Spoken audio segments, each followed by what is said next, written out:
Saludos, muy buenas tardes. Son las 6 de la tarde y comenzamos el segundo coloquio del año de Frontera Abierta. Hemos estado, como pueden saber los espectadores que nos han seguido esta última semana, centrados fundamentalmente en temas de alcance internacional, nacional, y esta semana cambiamos de registro, cambiamos de escenario, cambiamos de temática y nos quedamos en Sevilla, la ciudad de Sevilla, que tiene una especial significación para el programa porque este que les habla pues, es de esta ciudad, en estos momentos el Centro de Operaciones de Frontera Abierta, que es un foro joven que hace apenas 2 meses y una semana esta semana que vio la luz, pues está centrado en esta ciudad, en esta región, y porque además, un poco parafraseando el proverbio latino, no, nada sevillano me es ajeno. Así que vamos a intentar pasarlo bien. Ya saben que la divisa un poco de este foro es el respeto, el pluralismo, la diversidad de ideas, la confrontación rigurosa y respetuosa. Desgraciadamente no es lo que más vemos en los medios de comunicación de ideas y de pareceres.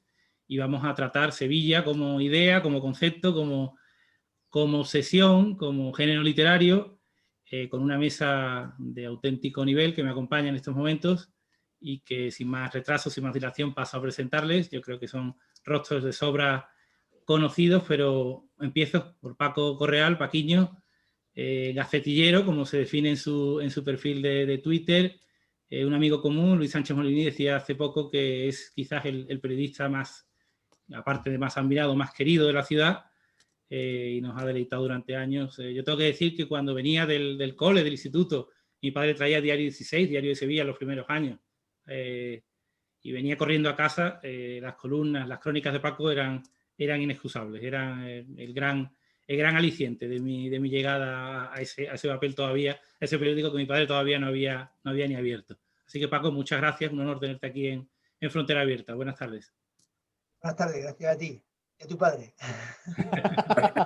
Muchas gracias, Paco. Juan Carlos Blanco, que es consultor en comunicación, es profesor universitario, es periodista, ex director del Correo de Andalucía, ex subdirector de Diario de Sevilla, donde fue mi jefe, mi primer jefe serio, habitual en los medios de comunicación, conferenciante y muchas otras cosas. Juan Carlos, muchísimas gracias por estar aquí con nosotros. ¿Qué tal? Buenas tardes a todos. Oye, todo eso para decir que soy autónomo, ¿eh? Daniel Ruiz. Autónomo. Sí, efectivamente. Daniel Ruiz García es también periodista, es experto en comunicación, es novelista de éxito, es una de las voces más importantes del panorama literario nacional, autor de La Gran Ola, del calentamiento global, de Maleza, Todo está bien, y me acabo de enterar hace un momento que está preparando su próxima novela, que creo que muy pronto va a estar ya en las librerías. Muy buenas tardes, Daniel, por estar aquí con nosotros. Muy buenas, Antonio. Un placer acompañaros hoy. Y Julio Muñoz Gijón, alias Rancio. No sé si te gusta, Julio, que te digan alias Rancio. Ya. Sí. ¿Te gusta que te acompañe en tu nombre del seudónimo? ¿Has asumido ya digamos, este nombre, esta referencia, que ya es ineludible? Vamos, de hecho, he cambiado de trabajo hace poco a una productora de televisión, ADM, y pensaban que Rancio era el segundo apellido. O sea que el contrato casi me lo hacen a Julio Muñoz Rancio. Que no me hubiera importado, salvo por lo de la vida laboral, de verdad que no me habría importado. Bueno, pues Julio también es periodista, de éxito, novelista también, como Daniel. Sus sagas de novelas ambientadas en la ciudad han dado la vuelta, digamos, al mundo literario nacional, no solo local, auténtico bestseller. Y La profecía del malaje, su última novela, si no me equivoco, no sé si estás embarcado ya en algún proyecto, porque te queda tiempo libre de tus múltiples apariciones y colaboraciones televisivas y en muchos medios, Julio. Siempre apuntando cosas, porque bueno, profundizaremos ahora y Sevilla al final es una materia prima casi inacabable cuando te piensas en crear, ya sea pues Paquiño en sus artículos, Dani en sus novelas, Juan Carlos en sus charlas. Al final siempre nos vienen un montón de ejemplos y un montón de cosas de nuestro día a día. Me gusta mucho que antes has dicho gente que patea la ciudad, y es verdad, es que al final esta ciudad pateándola te da un montón. Así que estoy apuntando cosas, pero de momento acaba de salir el malaje, déjalo que ruede un poco y ya en verano nos pondremos con la siguiente. Oye, ahí ya saca un tema, Julio, porque uno de estos grandes temas sevillanos sería cuando dice lo de patear la ciudad. Hay gente que cree que la ciudad acaba en la Puerta de la Carne y que luego todo lo demás es naturaleza. Por ejemplo, eso puede ser un buen tema de inicio, ¿no? Desde luego que sí, desde luego que sí. lo egocéntrica que es la ciudad de Sevilla también, ¿no? Que muchas veces, yo siempre digo en broma, yo que soy muy del centro, que digo, hay gente que piensa que cuando sale de la calle Torneo tiene que coger el pasaporte, cuando Sevilla es tan grande, tan plural, ¿no? Oye, yo no sé qué dirán los demás, pero yo creo que es un buen tema para arrancar, ¿eh? Hombre, eso además, tuvimos ocasión de vivirlo, de comprobarlo, Julio y yo, hace unos años, cuando la sección que yo tenía, que era Paseos por Sevilla, nos subimos en el 27, porque los dos somos muy seguidores de Lorca y de Cernuda, fuimos el 27 ahí en La Campana y nos fuimos a Sevilla Este. Fue un viaje, ¿te acuerdas? Un viaje increíble. Llegamos a un bar del centro comercial de Sevilla Este, al camarero y dice Julio, dice, ¿tienen aletas de tiburón? Bueno, pues comprobamos eso, las afueras de las afueras, las afueras que por cierto es el título de una novela extraordinaria de Luis Goytisolo, ganó el premio. Allí ya era Paquiño de la Jungla, Paquiño de la Jungla. De Sí, todas la maneras, verdad que las afueras son los adentros de cada uno. yo os querría decir que yo he estado 10 años viviendo en Madrid y recuerdo que cuando vivía en Madrid, que vivía también en el centro, me encontraba mucha gente y decía, hostia, con lo grande que es esto, hay que ver que, joder, qué casualidad, ¿no? Y al final yo creo que todas las ciudades tienen como su propio centro que se reivindica. Lo que para mí singulariza esto es la militancia centrista que incluso hay gente que la gente del Parque Alcosa dice, es el núcleo histórico de Sevilla Este, ¿no? Que todos queremos tener como un centro, ¿no? Sí. Por reivindicarnos. Además aquí tan marcado Nuestro con una ADN. muralla, es que, o sea, incluso urbanísticamente se diferencia, ¿no? Aquí lo que es el centro de lo que es Extramuro, vamos. Bueno, como podían ver los aspectos, ya un poco en la introducción y un poco en los minutos previos a la conexión en directo estábamos pensando, no iba a ser difícil que encontráramos materia de análisis, no ha hecho falta ni que formulara la primera pregunta y bueno, le sigo dejando. Yo creo que efectivamente hay una obsesión por el centro, ¿no? No es verdad, no piensa el sevillano. Recuerdo, hay otras ciudades, ¿no? Que tienen otros puntos de referencia en las periferias, hay otros lugares de ocio, otros lugares de encuentro, pero aquí parece que o pasa en el centro o no pasa o no pasa. Pero eso es normal. Mira, el otro día, precisamente ayer mismo, estaba tomando café, que tampoco me fui a Peremontano, vamos, era también al lado de la Plaza Nueva, con una gente que era de Madrid. Y bueno, charlando con ellos, hablando, bueno, pues dicen, mira, prácticamente 500 metros a la redonda, si quieres un poquito más, pues tú te encuentras desde el poder autonómico por excelencia que es San Telmo, el Ayuntamiento de Sevilla, si te vas un poco al oeste te encuentras ya la Diputación Provincial, pero tienes también las principales entidades financieras, pero es que también algunos de los grandes medios de comunicación, tanto de prensa escrita como de radio, y luego también un poco en esa misma línea es que esta es una ciudad de tradiciones, esta es una ciudad muy pegada a su calendario particular, y ese calendario particular, aunque también se extiende a todos los barrios, pero se vive básicamente en el centro, que en ese sentido es un patio de vecindad de la ciudad, es donde todos nos reunimos a conversar, a discutir, a charlar, a entretenernos y en definitiva a vivir. Yo tengo una visión un poco distinta quizá por mi propia educación de ciudadano periférico, que he vivido prácticamente 3/4 partes de mi vida en la periferia de la ciudad y tengo una relación un poco complicada con el centro. Y la manera en que el centro, a través de esa fuerza centrífuga, un poco por la gentrificación y por todo este fenómeno, ha ido expulsando de la ciudad a capas de población hasta, digamos, llevar la vida, la esencia de la vida de la ciudad al ámbito más de la periferia, ¿no? Y hablábamos mucho durante estos años atrás de los efectos que esto podría tener sobre, digamos, sobre la idiosincrasia, sobre la forma de ser, el comportamiento del sevillano. Y yo creo que el tema del COVID nos ha dado la puntilla. ¿En qué sentido? En que, tristemente, yo en los últimos momentos que he paseado por la ciudad, tengo la percepción de que es una ciudad más muerta que nunca. Uf, eso es tremendo. Vaciada absolutamente porque ya no hay concurrencia de turismo ni de trolley, ¿no? Y ese vacío me da la sensación al final que peligra con convertir al final la ciudad un poco en el modelo de Cáceres, de cartón piedra, de sitio que se va a visitar pero que no tiene vida, ¿no? Y yo por lo menos por mi vivencia de la periferia creo que quizás toda esa ciudadanía expulsada del centro, en un sentido también simbólico, está construyendo una nueva realidad urbana periférica, no solo en Pinomontano, como las novelas de Rancio, sino en general un poco en todos los ámbitos, que es donde yo percibo verdaderamente vida, ¿no?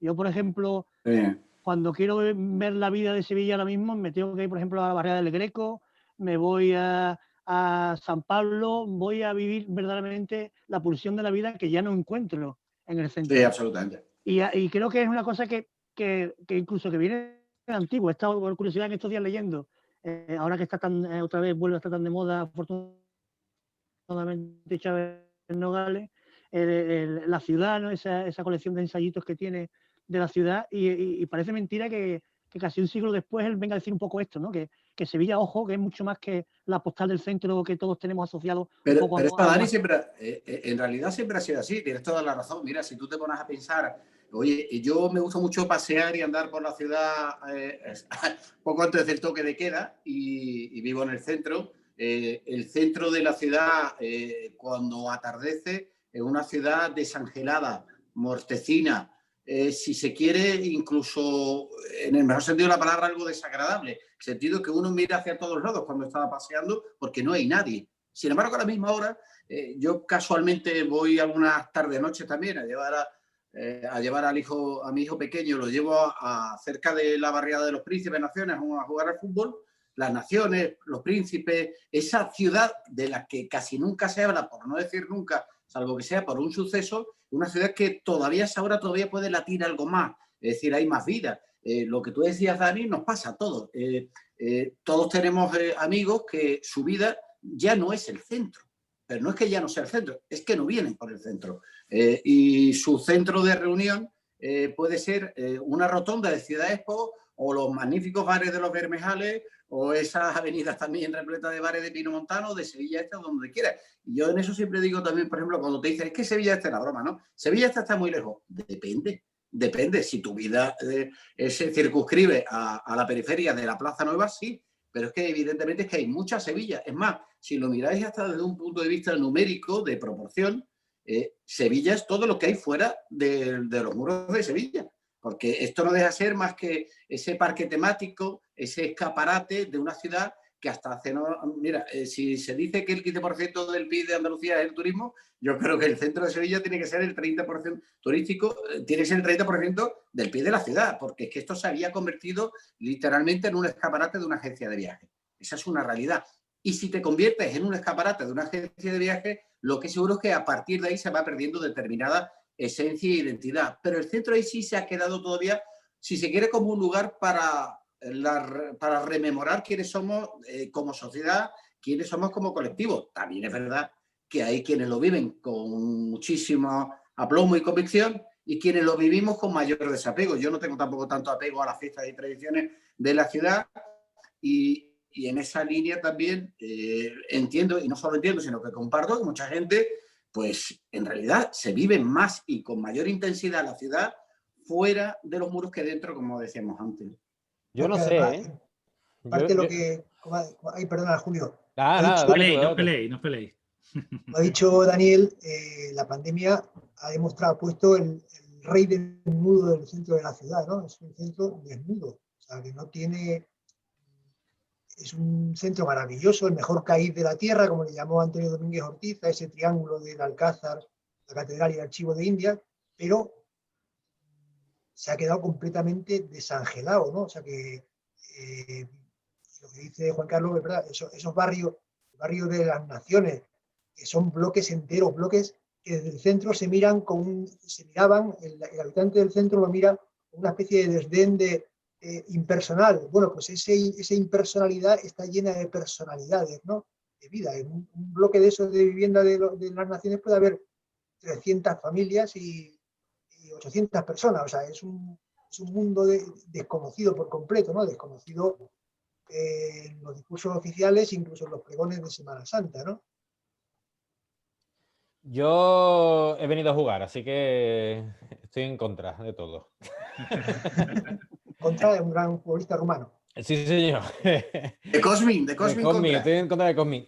Yo, o sea, por supuesto, sería de necio no compartir lo que estáis diciendo vosotros, pero creo que es un fenómeno que afecta a todas las ciudades y que afortunadamente en Sevilla todavía es tamizado. Yo he vivido 10 años en Madrid, os puedo asegurar que cuando aquí la gente se reía, decía, el turismo va a acabar, digo, hostia, es que no sabéis, no vamos ni al 10%. Y si vamos a Barcelona, que tuve una... Barcelona Barcelona es es terrible, la Barcelona es cubierta, terrible. eso, de un Era crucero, terrible. de estos de despedidas de soltero, de gente alcoholizada, vomitando, prostitución, pelea, una cosa, o sea, yo recuerdo... Un Magaluf Tal cual, con la tal Sagrada cual. Yo Familia. recuerdo estar allí y ir a tomar café con un amigo y decir, tío, que borde el camarero. Y me decía él una cosa que me impactó. Dice, es que ¿sabes qué pasa? Que como no hay rotación, él no necesita caerte bien a ti, porque tú te vas a ir a Sevilla mañana, no vuelves. No hay un cliente que vuelva. Entonces no tiene que quedar bien, porque son todos turistas. Entonces está un fin de semana, se cogen un papazo del 15 y ya no vuelven, ¿no? Entonces en Sevilla eso todavía, incluso en el centro, creo que hay bares que no tendrían sentido en ninguna otra ciudad en el centro. El Cateca, el Tremendo, no, o sea, serían muy anecdóticos. Claro, O muy de aquí, desde luego.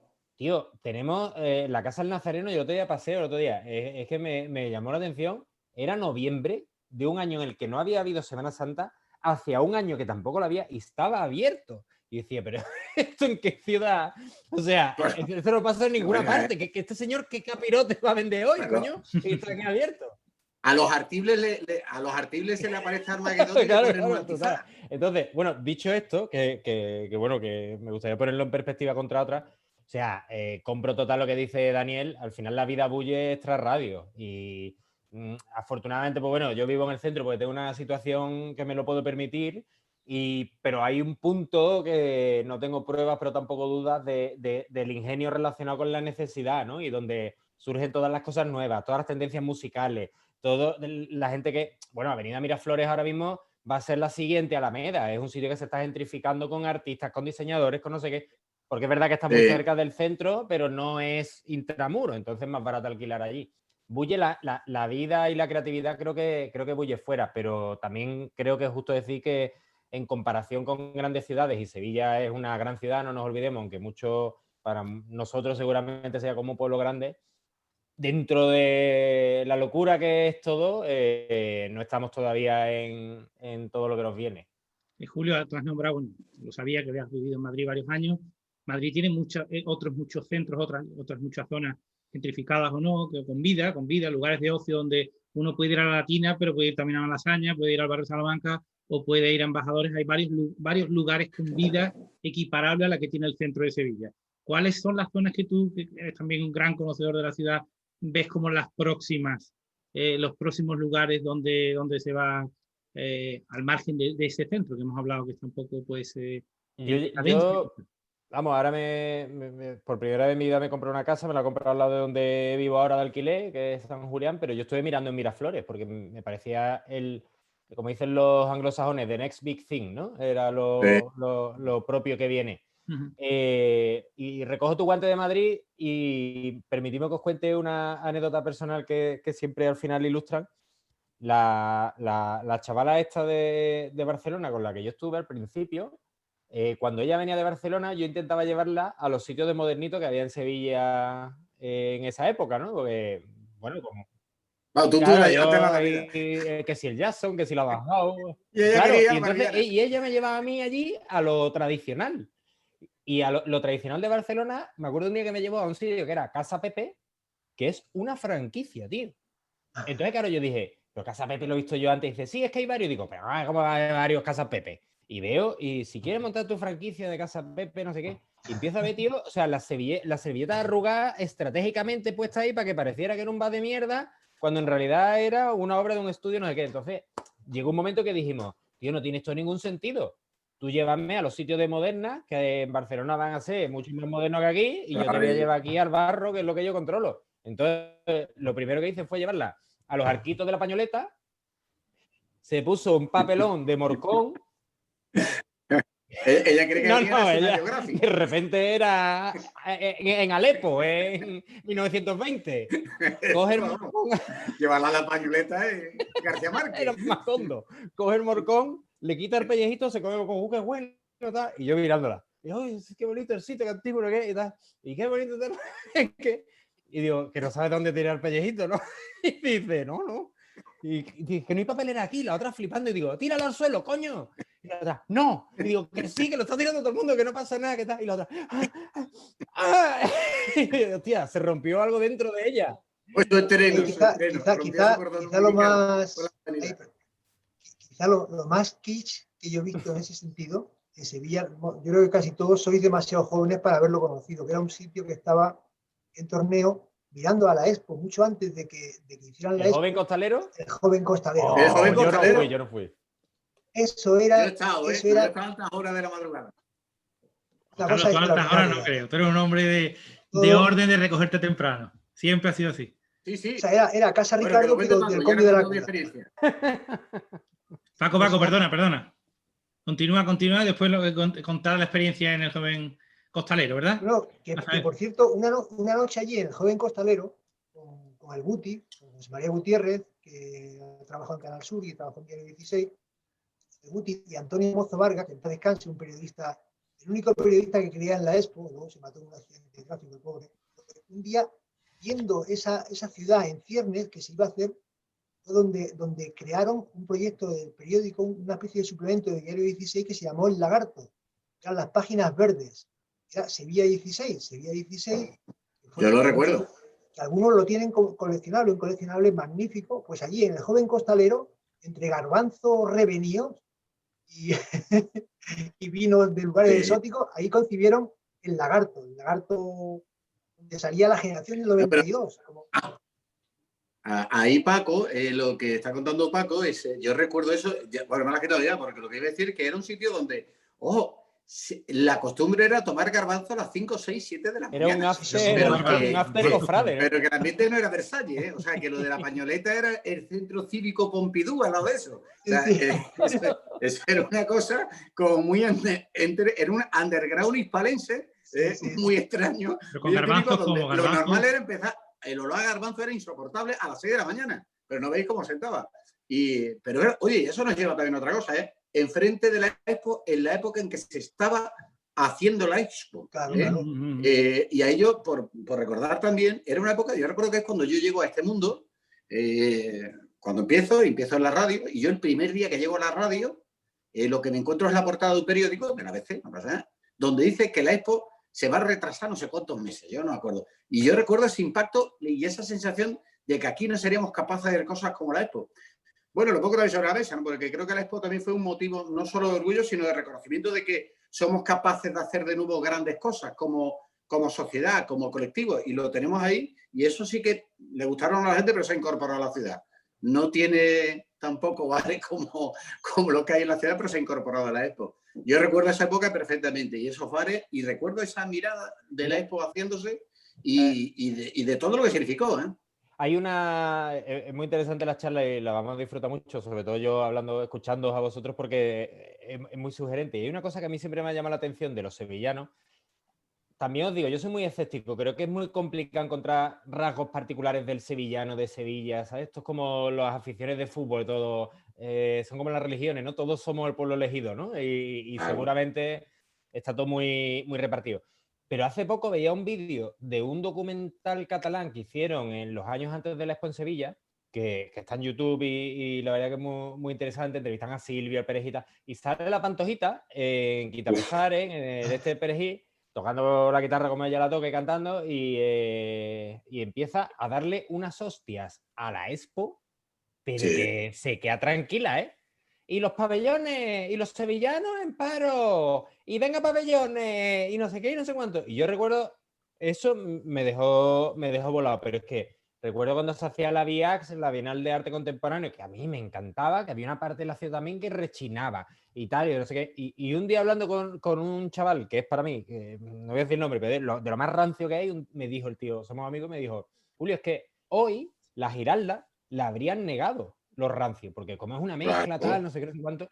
Entonces, tiene el sevillano, no sé si es propio, ya os digo que es complicado encontrar porque al final somos seres humanos y no nos diferencia mucho un sevillano de un gaditano, de un madrileño, de un tal. Pero tenemos una sensación, un apego por el inmovilismo, ¿no? Por todo lo que viene a perturbarnos, es como decir, no sé si es por lo que dice Juan Carlos, de no somos capaces y vamos a hacer ridículo, nos da miedo, no sé si es porque tenemos una gran concepción de lo nuestro y no queremos que se modifique. Algo pasa, pero es verdad que no somos una ciudad que... Tampoco es nuestro, la Torre Eiffel, la que se lo a los parisinos. Bueno, es verdad. Y la querían para chatarra, ¿no? Allí, ¿no? Yo creo que el ser humano... Dani, cambio no le gusta. Sobre este tema, perdona Julio, ¿cómo ves también cómo inmovilizas tu naturaleza o no? Yo creo que en general tengo una sensación de que Sevilla tiene un cierto complejo, incapacidad de asimilar la modernidad. No sé, me da la sensación de que bueno, lo que comentaba, por ejemplo, Julio ahora de San Rafael de la pañoleta, justamente en Marina del Jarafe, en Ciudad Expo, hay una pañoleta que es una réplica de la que se hizo de la que existe todavía en la pañoleta, que es justamente idéntica, incluso de diseño, y pretende ser un poco el mismo modelo, un poco de cartón piedra, y es un poco también el concepto de las franquicias estas del papelón, que juegan un poco con un concepto, digamos, tradicional, pero que yo creo que al final lo que denota es una incapacidad en cierta medida de pensarse de una forma distinta o más moderna, ¿no? Cuando hemos intentado ser modernos, yo creo que aquí hay un problema también importante. Tú decías Barcelona, es verdad que cuando vas a Barcelona por el centro te acojona los sitios tan chulos, tan sofisticados, tan cool que tienen. Te vas a la Latina, en fin, ves unas cosas que aquí no hemos sabido reproducir. Aquí lo más moderno que hemos tenido, al final, ha sido realmente lo más casposo, ¿no? Que, por ejemplo, yo recuerdo, que hablaba de los tiempos antiguos, yo no llegué a ver eso que comentaba Paquiño, pero sí recuerdo perfectamente las madrugadas en la farándula, por ejemplo, en la Alameda, donde tenías que llegar atravesando las zonas más chuscas de la Alameda, por la calle de los travestis, y te quedabas allí la noche y te ibas de allí a las 9 de la mañana porque venía una redada a echarte. O La Chispita, que era un sitio también absolutamente fascinante, y eran sitios que eran modernos, pero sin saber que eran modernos, porque tienen una forma de modernidad absolutamente trasnochada y casi nostálgica de otro tiempo, ¿no? Claro, yo hablaba de la... El ejemplo de referencia de Daniel Garrochí, ¿no? Que tiene ese punto almodovariano. Sí, yo creo que es de lo que lo conserva. El personaje de Julio. Pero la propia Pantojita que comentaba Julio, yo he estado ciego, perdido por la noche, jaleando la Pantojita tocando, y yo en ningún momento tenía la percepción de que aquello era realmente absolutamente moderno. Pero si tú lo piensas ahora mismo, es un gesto de modernidad de la ciudad involuntario que es fascinante, ¿no? Es un poco como lo de Garlochí, ¿no? Garlochí es un sitio absolutamente moderno, pero ni ellos mismos asumen que es algo moderno, ¿no? Es una relación extrañísima, y yo creo que existe un poco en general eso, ¿no? El muerto, ¿no? Son sitios antros, ¿no? No sé cómo llamarlo, que tienen una pátina de modernidad involuntaria totalmente, ¿no? Ellos no lo buscan, ¿no? Hay un sitio que a mí me intriga mucho y yo no pude ir, y bueno, tengo una historia personal que si queréis os cuento, pero antes os quiero preguntar si alguno fuiste a que se llamaba El Grec, que estaba por calle Feria, en lo que es la calle de las Maderas. Sí. Es un sitio también como súper antro, que allí... Vamos, este territorio tuyo, no sé si te has ido. Vamos, cerca del Kafka también, ¿no? Cerca del Kafka. Sí, pues, exactamente, por allí. Una cosa que era como la geografía alamedera, ¿eh? Pero fijaos yo creo que cerró finales de los 80, 90, por ahí. Pero fijaos que casi todas las referencias vuelven a ser del centro. Y es verdad que nosotros mismos, al final, toda la literatura, el misticismo, todo ese aroma que desprende nuestra seña de identidad sevillana, lo circunscribimos. Y es verdad que ahí nos pasa mucho, que yo creo que sí que hay una superposición de Sevillas, ¿no? Es decir, claro que hay una Sevilla mucho más moderna, y ahora voy a cambiar de registro.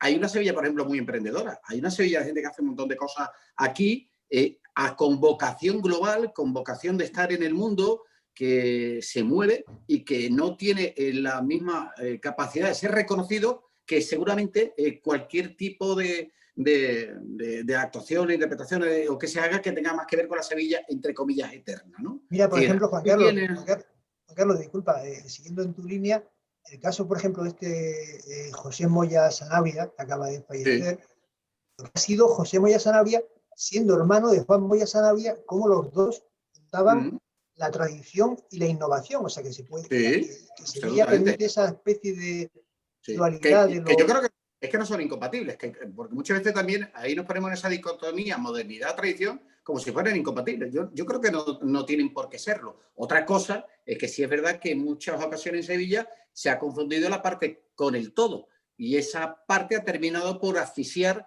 la salida del armario pública de la innovación. Es decir, oye, es que la innovación está en el armario en Sevilla, pero claro que lo hay. Mira, voy a poner un ejemplo de un tipo que a mí me parece interesantísimo. Uno de los tipos que más maneja sobre fondos de inversión para startups es un británico que se llama Tom Horsey.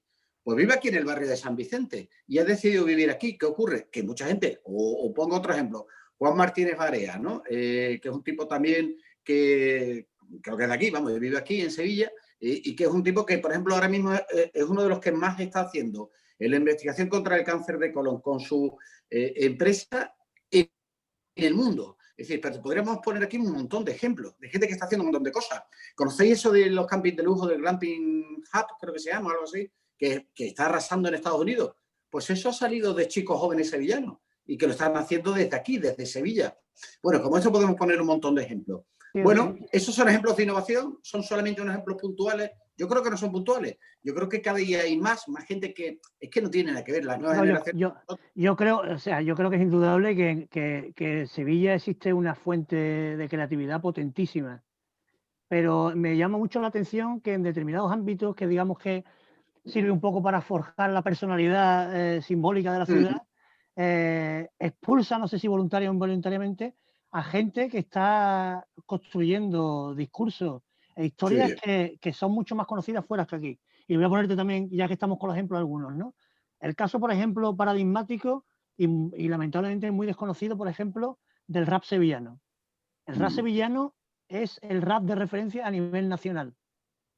Con SFDG, con La Mala Rodríguez, que lo está petando, con Totequín, por ejemplo. Totequín le debe todo al barrio de Pino Montano y a las entrañas de Coria del Río. Y además lo cuenta, ¿no? Bueno, pues nadie sabe que en Pino Montano se forjó un poco el espíritu del mayor movimiento de rap que ha habido en España, que se dice pronto, salió de aquí, pero que no salió del centro, salió de Pino Montano, ¿no? Claro, claro. Después hay otras cosas, por ejemplo, el boom, concretamente, que a mí me toca más el boom de la literatura que está viviendo Sevilla, por ejemplo.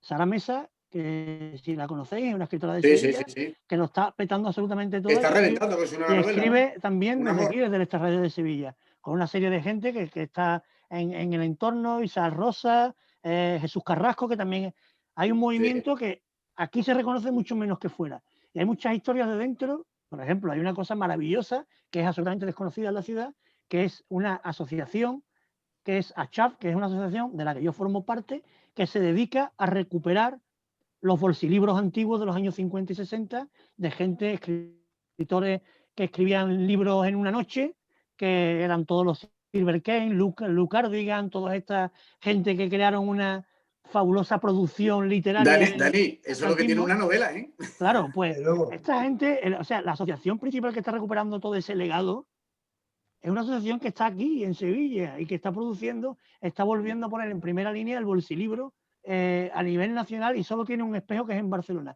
Hay millones de historias aquí en Sevilla de producciones potentísimas que no se conocen. El Irra, por ejemplo, que es un comiquero fantástico que se crió en la esquina del Gato de San Juan de Alfarache, que está firmando por la editorial más importante que hay de cómic a nivel nacional, incluso internacional, traducido en Francia, y cuenta historias de la periferia de su barrio, de los kinkis de la esquina del Gato, ¿no? Y dices tú, coño, hay una potencia creativa en Sevilla, el propio Rancio, ¿no?, que está aquí con nosotros, ¿no? Hay una potencia creativa en Sevilla que muchas veces, si se sale un poco de las coordenadas, digamos, culturales más tradicionales, es expulsado, porque ese discurso no cuenta y es una realidad. ¿No crees ahí, Dani, que más que expulsado, yo creo que es que el creador en ese sentido se siente bastante asfixiado en Sevilla? Es decir, que al final ahí hay algo de exilio interior, mira, o de salida fuera. Yo, por ejemplo, con Sara, que tengo una muy buena relación, con Sara Mesa, le decía, ya, Sara, yo creo que es el momento de que de que te plantees irte a Madrid y me ha dicho, a mí no me interesa, yo vivo perfectamente porque les gusta Sevilla. Pero es consciente, yo creo que intrínsecamente lo asume, de que siempre va a tener más espacio en Barcelona o en Madrid a efecto crítico y de dimensión que el que va a tener aquí. Sí. Bueno, y ahí es curioso, Dani, el caso de Sara Mesa, que por ejemplo ha sido considerado por muchos críticos la gran novela del año. Efectivamente. Y desde luego, como salgas a la calle aquí, nadie. como vaya a ir nadie. Vamos, como no le pongo una cara. No, absolutamente nadie. Pero bueno, lo del rap, porque dice, musicalmente Sevilla, obviamente, Sevilla tiene, ahora ahí está también otro ejemplo del nuevo flamenco con Pata Negra, creando vanguardia desde el barrio más chusco de Sevilla, por cierto también periferia, ¿no? Pero no hablamos de flamenco ni hablamos de la tradición digamos, que está un poco en esa órbita. Hablamos de un género absolutamente que está en las antípodas de lo que podría asociarse con Sevilla, que es el rap. El rap, coño. Pues el rap, la sede del rap nacional desde el punto de vista creativo y conceptual está aquí. ¿Cómo se llama este rapero que ha sido puesto como ejemplo? Hace. Que además escribió, lo utilizó, sus canciones las utilizó como material literario José María Conjet. Efectivamente, sí. José María Conjet utilizó las canciones de Hace como para dar charlas. Yo creo que también puede tener que ver, y en estos días que decía que estaba leyendo lo de Chávez Nogales, él dice que Sevilla, y podemos entrar en otro debate que necesariamente vamos a tocar, él dice que Sevilla es fundamentalmente mística y cristiana. Y yo creo que ese concepto del misticismo y de Sevilla, la condición cristiana, yo creo que al final insufla digamos, un sello del que no puede escapar la ciudad, ¿no? Y entonces hay... pero ahí, Dani... Sevilla no digo en el mal sentido, quiero decir que... Ya. Que hay una ciudad heterodoxa en torno a la... Sevilla es Mariana y Granada Pineda. Pero ahí Paco, Dani, Julio, yo ahí creo que hay que hacer un poco, hacer una respuesta muy al estilo Mariano Rajoy, ¿no? Y voy a explicarme. Cuando dice, bueno, Mariano. Pero esa Sevilla, ¿de qué Sevilla me está usted hablando? ¿Esa Sevilla de qué me habla, cuál es? Porque hay tantísimas Sevillas, afortunadamente también, y a diferencia de otras épocas, ahora sí que la conversación es global, ahora que la discusión es global. Hoy en día, tú contabas el caso de Sara Mesa, es que Sara Mesa no se tiene que ir a Madrid o a Barcelona para escribir, ni para estar en determinados cenáculos literarios, seguramente, entre otras cosas porque tiene una vez 2 horas si se quiere ir a Madrid. Esto también te permite hacer muchísimas cosas sin tener que estar en el circuito oficial. Es verdad que el circuito oficial, ahí sí que, en alguna ocasión, y todos lo conocemos, tiene ese puntito rancio, si lo queremos ver desde el punto de vista más candoroso y tierno, pero también muchas veces simple y llanamente casposo, muy casposo. Mira, pero es que hay muchas otras Sevillas y no hace falta convivir con esa parte tan casposa, todo lo contrario. Julio decía antes, Sevilla es muy creativa, Dani ha puesto miles de ejemplos, Paco que voy a contar. Es que Sevilla es muy creativa en todos los órdenes, pero hay mucha gente que ya no necesita vivir esa otra Sevilla tan oficial. Es que esto es mucho más poliédrico y hay muchísimas más miradas, muchas más visiones. Cada uno se queda con la que quiere y, ojo, puede coger una parte de aquí, otra de Valladolid, otra de Frankfurt y otra de Berlín. Yo siempre digo que en esto es que la gran diferencia es que yo cuando quería viajar teníamos que reservar un vuelo en una agencia de viaje y tardábamos y no imagino lo que costaba en los años 80. Hoy en día un chaval joven dice, me pillo un vuelo y se va fuera de la pandemia, y me voy a Copenhague un fin de semana y me vuelvo. Claro, eso al final te abre la mente, te cambia. Tu mundo es mucho más grande. Esto ya no es fuera o no de la puerta de la carne. Esto es fuera o no de las fronteras de España y de Europa. De todas maneras, Juan Carlos, es verdad que... O sea, yo quería hacer de Antonio un momento y preguntaros... Os digo la pregunta primero para que vayáis pensando, ¿vale? Y os cuento una cosa, que me voy a meter en un molino, ¿vale? Pero como yo siempre vengo a juego a los sitios... Pues claro, a ti no te cuesta. A mí, fíjate. Os voy a preguntar qué hay en Sevilla que no haya en ningún otro sitio, que me parece una buena manera de intentar definir, ¿no? ¿Qué singularidades tiene la ciudad respecto a otros sitios? Y no parto con ventaja porque yo no lo he pensado, pero estaba planteándomelo mientras os escuchaba. Para que veáis la fuerza de las fuerzas, la potencia de las fuerzas fácticas, hace... Joder, yo intento siempre ser como muy respetuoso y muchas veces peco de Boy Scout porque no me meto con nadie, a pesar de hacer humor, y es muy difícil. Tú eres como de la UCD. Claro, yo... Algo así. Intento, coño, no fastidiar a nadie porque siempre me ha dado mucha rabia el humor de Tripitidor, ¿no? Que cogía el empollón al gordito, al del aparato. yo creo que para hacer gracia no hace falta que haya una víctima. Entonces siempre intento rehuyo el combate, pero hay veces, tío, que yo qué sé, que ya uno no puede. Y entonces con Antonio Burgos, que de verdad que le profeso una gran admiración y soy muy de ABC y todo esto, pero hubo un día que hubo una polémica y yo ya me pareció que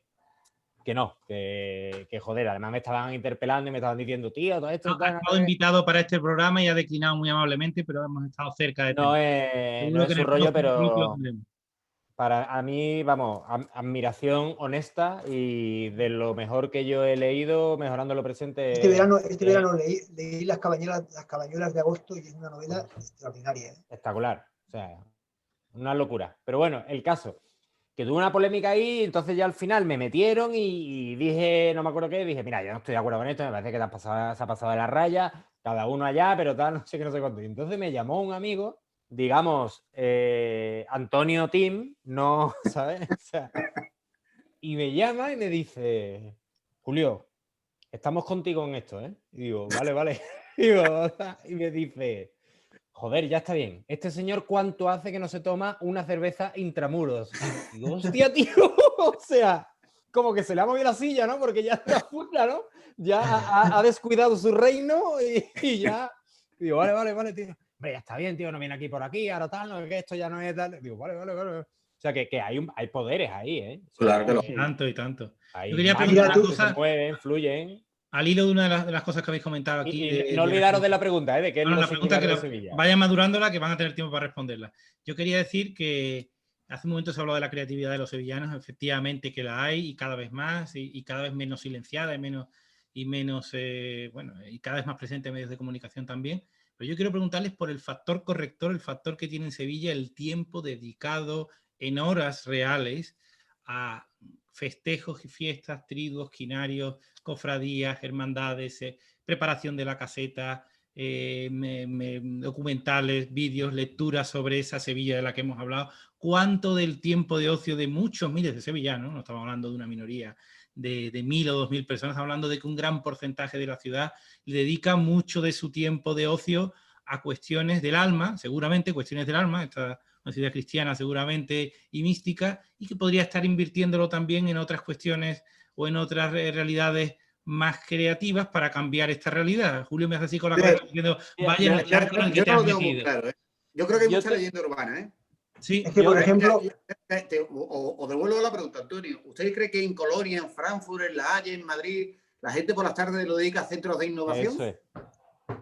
Probablemente no, probablemente lo dediquen a ver un partido de fútbol o a salir al parque y a andar. Claro, esa es la clave.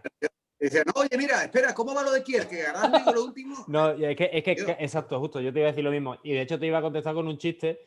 Dice, joder, el tiempo que dedicáramos a esto lo dedicáramos a otra cosa, ¿no? Hay un chiste que dice uno, está fumando dos amigos y dice que yo estaba fumando y dice, sí, tío, a ver si lo dejo.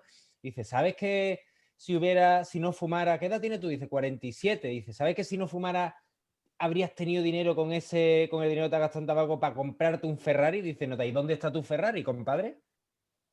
Pues exactamente igual. Tú dices, el tiempo lo hubiéramos dedicado a la innovación, aquí habríamos inventado el iPhone. No, seguramente pues, la gente vería más series, eso, pues iría al fútbol, iría a lo que hace en otro lado. Otra cosa, otro nivel de esa discusión es que, otro nivel de discusión es si propiciamos hoy hay un caldo de cultivo para espacios, por ejemplo, de emprendimiento. Yo sí creo que en ese sentido somos una sociedad y una ciudad muy conservadora. Esta es una ciudad, además, donde nosotros tenemos una fuerte carga de lo público, somos una capital administrativa de una comunidad con más de 8 millones de habitantes, con todo lo que eso significa de peso de lo público.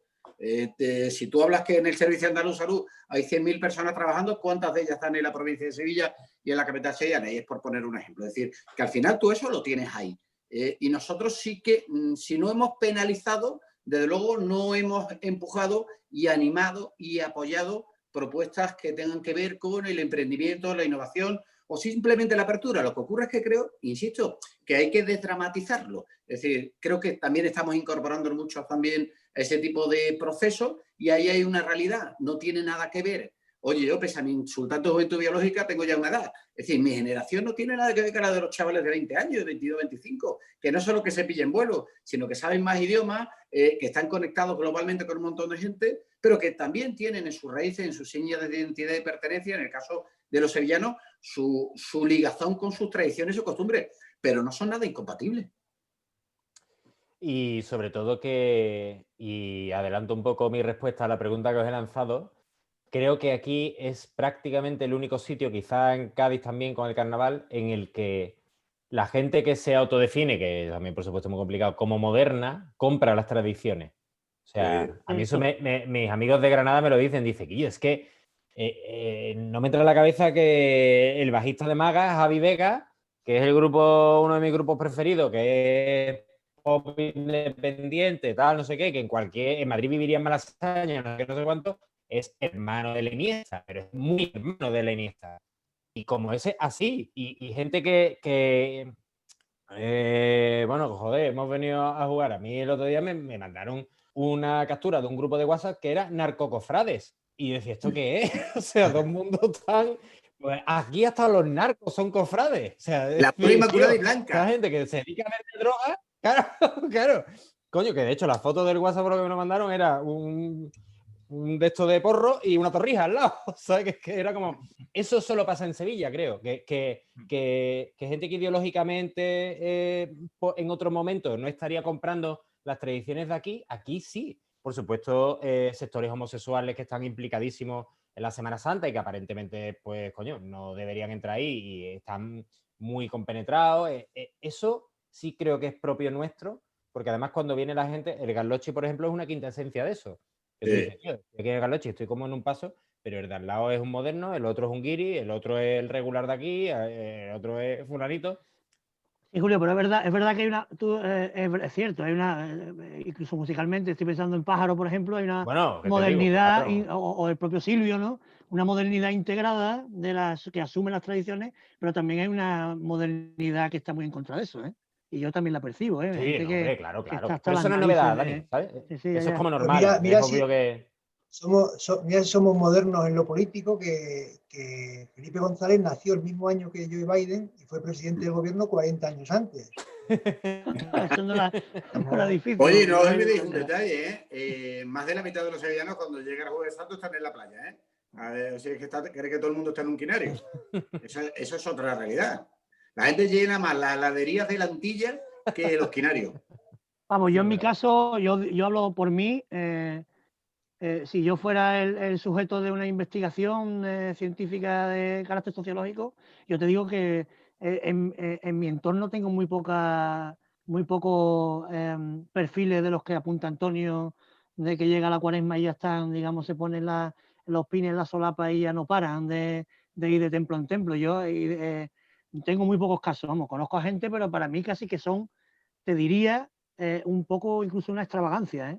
En mi caso, ¿eh? Luego también hay que decir, en honor a que las bolsas de caridad de las hermandades, yo creo que no le tienen nada que envidiar a las ONGs mundiales. O sea, que no todo es solamente quinario. Vamos, yo no soy capillita para nada. O sea, el 24 de junio cumplirá 62 años mi hermano Juan, que cuando nació me hizo hermano mayor de la cofradía. O sea, voy a hacer 62 años de hermano mayor de los Correales, ¿no? Pero quiero decir que en las cofradías, en las hermandades o cofradías, creo que son dos cosas diferentes, pero que se hacen muchas cosas que a lo mejor no se sabe que se hacen, ¿no? Y se hacen muchas cosas con la gente que no tiene posibilidades.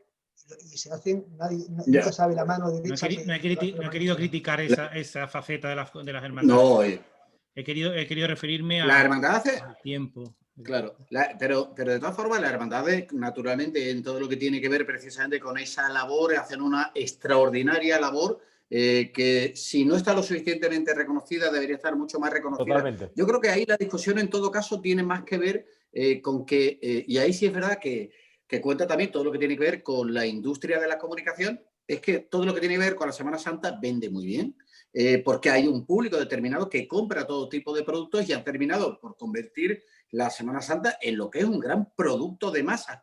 Y siendo un producto de masa, en ocasiones ese producto de masa ha provocado que haya oscurecido el alumbramiento o la puesta en escena pública de otras actividades, de otras historias, y eso sí que se nota mucho, y los que hemos estado mucho tiempo en los periódicos lo sabemos. Bueno, es que cuando llega un momento determinado, ahora en enero, febrero, pues lo que vende es lo que tiene que ver con la Semana Santa. Y hay mucha gente que ahí sí que yo creo que tiene hasta un elemento que para mí es hasta paródico. Hay mucha gente que a un hermano mayor cree que Joe Biden le va a llamar el viernes por la tarde. Es decir, ha llegado un punto en el que creen que tienen una fuerza que yo todavía me sorprendo. Yo me acuerdo un día, Manolo Grosso decía una cosa, es que ser hermano mayor de la Macarena es más importante que ser concejal. Coño, ya lo sé, pero tampoco es presidente, de Microsoft. Y que ser presidente de los Estados Unidos, que dice uno de los personajes de Julio. Al típico hermano mayor de una hermandad de gloria y un poco más le preguntan por el futuro de la relación entre China y Estados Unidos. Y el tío cree que tiene la necesidad de opinar sobre eso. Y es verdad que también ahí sí que ha habido un cierto secuestro de una idea de Sevilla que será la suya, pero no la de todo. Sí, pero yo creo que al final culturalmente, y volviendo un poco a lo que decía Chávez Nogales, yo creo que sí, y además hay que asumirlo. Deportividad depende de quién encaje el gol, pero somos una sociedad cristiana y somos una sociedad muy mística, y eso está en todos los poros de la ciudad, seas ateo, sea judío, sea árabe, sea como sea, por eso está en todas las liturgias de la ciudad, está en el calendario, y digamos que transpira absolutamente transversalmente todo lo que tú quieras tocar en la ciudad. Y es una cosa de las que más fascinan, por cierto, a la gente que viene de fuera. Sí, la gente se queda maravillada con eso, ¿no? Es un enorme espectáculo, Dani. Cristianamente atea, porque cada vez más atea y más iglesias están más vacías, pero cristianamente atea. Sí, como la Navidad, ya vaciado de religión. Como espectáculo en la calle. Un enorme e impresionante espectáculo de los que hay muy pocos ya en Europa. Pero, Juan Carlos, a colación de lo que has dicho tú, de preguntarle a un hermano mayor de cualquier cosa, os quiero contar tiene que ver o no tiene que ver, pero es muy divertido y me apetece contaroslo, coño. Es que parece que todos son investigadores del Real Instituto Elcano. Tienen que saber de todo. Claro. Pero es que yo creo que eso es muy sevillano, tío. Y es muy sevillano. Lo voy a ilustrar con un ejemplo que, claro, que todos tenemos que hablar de todo, ¿no? Entonces, yo hay varios documentos audiovisuales de la historia del periodismo en la ciudad que me encantaría recuperar, ¿no? Pero yo tengo mi top 3, los otros 2 no lo puedo contar porque os los cuento en privado porque son demasiado macarras. Pero hay uno que es Emilio Nieto, que era el director de Canal 47, ¿verdad? Hombre, por favor. Estás hablando de un tótem. Él tenía, me encantaría tomar un café con él, si nos está viendo, ojalá. Él tenía como una tribuna antes de las películas de pelo. Que lo más grande que había. Claro, y entonces se ponía para pontificar lo mismo del Betis, del Sevilla, de la política municipal, de no sé qué, y entraba incluso en política internacional. Entonces, cuando a Slobodan Milosevic, el serbio que empuraron por la guerra de los Balcanes por crímenes de lesa humanidad, lo empuran, el grandísimo Emilio Nieto le hace la columna ese día y empieza: Slobodan, te lo hemos dicho desde este sitio muchas veces. No se pueden hacer así las cosas. Digo, le está hablando desde Canal 47 a Slobodan Milosevic con santos cojones, tío, de verdad, en serio. ¿Esto lo está haciendo? Además que es que el que nos esté viendo ahora mismo, lo ve ahora lo que dice Julio, es literal. Tío. O sea, él era capaz de decirle, el Slobodan te dice una cosa. Pero, tío, ¿cómo te va a estar escuchando el Slobodan Milosevic que ni entiende castellano a empezar? De todas formas, eso sí que era también esa...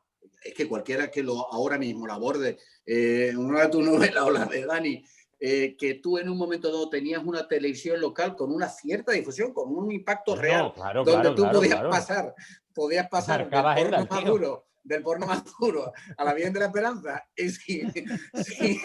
sin tener a través de un anuncio de mecánico, un taller mecánico, de chapa, era la frontera. Yo voy a contar también otra anécdota muy buena de símbolo un poco de ese ombliguismo y además que nos afecta en este caso a los periodistas, y a lo mejor algunos incluso tuvo la oportunidad de cubrirlo. Nosotros en la empresa en la que yo trabajo, de la que soy socio, que es Euromedia, tuvimos la oportunidad de llevar la comunicación del de la primera feria del porno que se celebró en FIBE, que esto hace unos pocos de años. Y entonces trajimos a Chicholina, que era la artista invitada, digamos que era un poco el reclamo principal de la cosa. Como estaban tiesos perdidos los que organizaban el festival, porque aquello, bueno, pues se montaba un poco como se podía. Lo de Pues, tieso le queda bien. efectivamente, pues entonces a Chicholina pues mandamos a un compañero mío, que es el gran Juan Morilla, que no sé si alguno lo conoce, que ahora está en Estados Unidos. Y claro, él tenía un 127 porque no daba para más y con su vehículo propio fue a recogerla al aeropuerto. Entonces Chicholina se bajó de allí del aeropuerto y pensando que iba a montar en una limusina, mi compañero Juan la llevó hasta allí, hasta el aparcamiento, y cuando vio aquello 127, pues imaginaos la cara, ¿no? Y contaba Juan que era magnífico cuando iba llegando del aeropuerto, cuando se paraban los semáforos y la gente de al lado, pues veía que la que estaba montada allí era nada menos que Chicholina en un 127, ¿no? Pero no era lo que quería contar, era sobre todo que cuando llegamos a Sevilla, la exigencia que tenía por parte de la prensa es que por favor se llevaran a Chicholina a probarse trajes de flamenca, porque aquello era un poco lo que le iba a dar el toque sevillano. Y entonces mi compañero tuvo que llevársela por el centro, hicimos un apaño con una firma para que se pusiera allí trajes de flamenca, y aquello fue una absoluta sensación, porque todo el mundo quería la foto de Chicholina vestida con lunares, y era lo más grande, ¿sabes? Y eso fue, digamos, el reclamo principal del festival sexual gay y erótico, que lo que había era todo el día encabalgamiento y jodiendas en directo. Oye, en ese punto Sevilla tiene un punto kitsch, ¿no? Sí, sí, totalmente. Pues imagínate. Pues estoy viendo las fotos ahora, estoy flipando, de Chicholina de flamenca, ¿eh? Sí, pues ya te digo. Y claro, era la forma de que Sevilla se hiciera eco del festival. Recuerdo, Dani, cuando ahora hace poco, hace un par de semanas, ha fallecido la madre de Gary Kasparov. Era la acompañante cuando el Mundial de Ajedrez que se disputó en Sevilla en el 87, 1987, entre Karpov y Kasparov. Kasparov venía con su madre y Anatoly Karpov venía con su mujer, con Natasha Karpova. Y el intérprete de Kasparov, que era Sergei Macharikov, decía que él era como esos sevillanos que odian las sevillanas, que no les gusta la feria y la Semana Santa. Él odiaba el ajedrez, y yo creo que odiaba a los rusos, ¿no? Sergei, el intérprete. Y un día se enteró de que venía Chicholina a una rueda de prensa con una actuación en una sidrería que había en Tomares. Y me dijo: Paco, me he enterado que viene Chicholina, ¿me puedes llevar?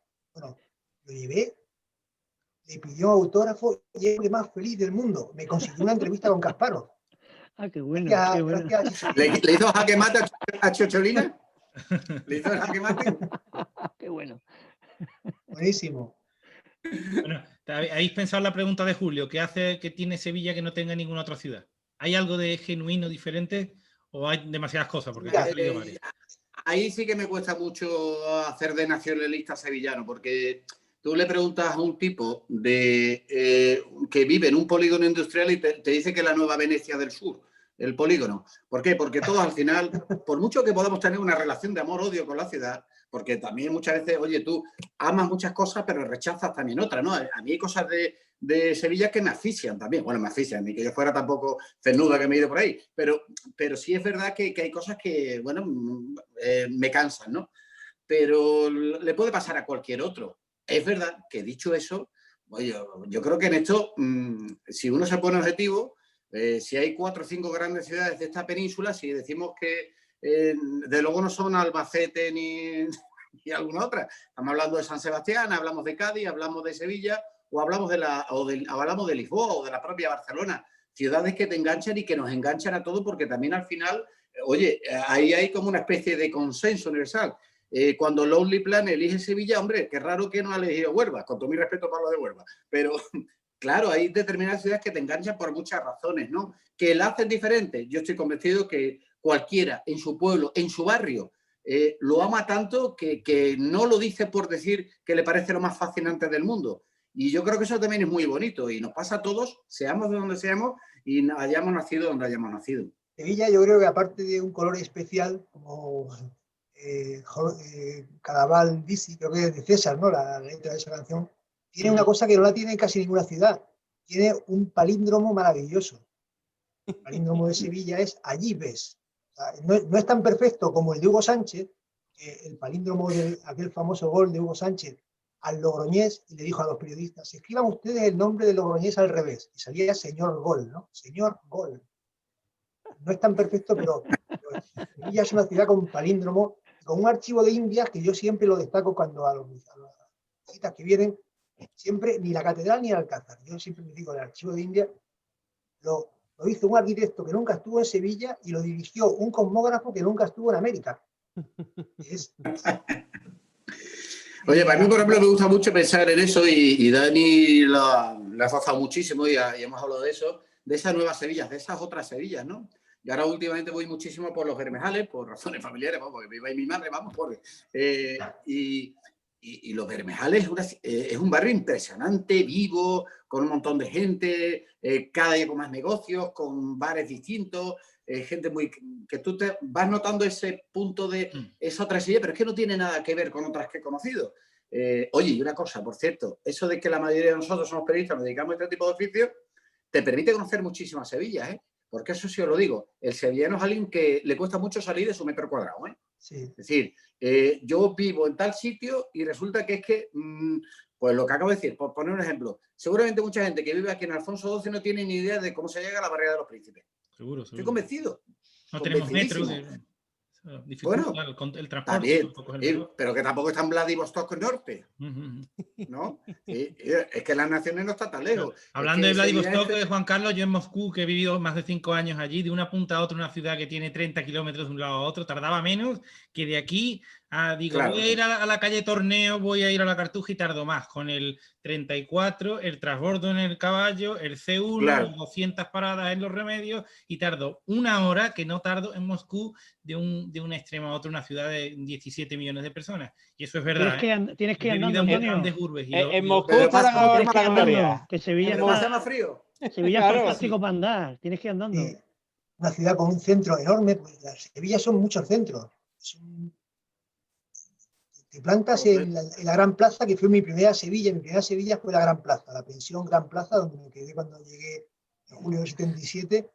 Y eso es un centro también, es un centro urbano. Además, ese era el sueño de ese proyecto faraónico de Sánchez Montesegrín con Norman Foster, Vázquez Consuegra, japonés. La ciudad del lúpulo, ¿no? Del lúpulo. Bueno, y Marqués de Pisman, ¿no? Que Marqués de Pisman sigue conservando esa esencia popular, fantástica.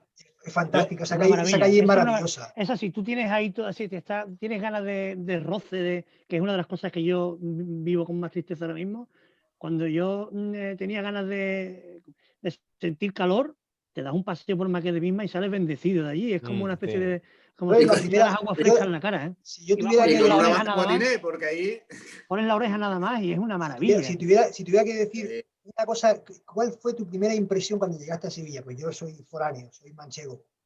Ese verano del 77, el bar La Ponderosa, que ya no existe, que ahora es un open court, donde le hizo Holgado Mejía la famosa entrevista, la primera entrevista a Felipe González, ese bar lleno de camareros, y que tú pides un café con leche, y el camarero, antes de poner el café, te ponía el vaso de agua y la tiza en la oreja, apuntando en mesas de aluminio. Esa tiza en la oreja del camarero y la diligencia de ponerte el agua es la conocida. Hay otra avenida que todavía guarda muchísimo esencia, por ejemplo, su eminencia.